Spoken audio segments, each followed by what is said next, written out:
Inilah seorang Bilal terkecil,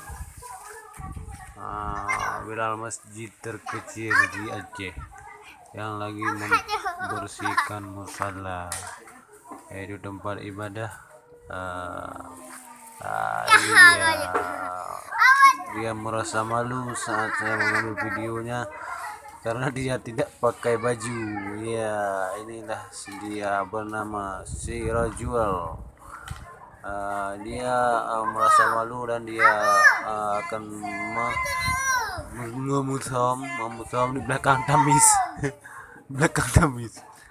Ya, dia akan setelah ini dia akan melanjutkan lagi pekerjaannya.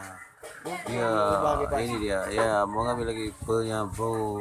Ya, dia akan mengepel sana. Ya. Lanjutkan. Iya. Oke. Ya, lihatlah benda pekerjaannya.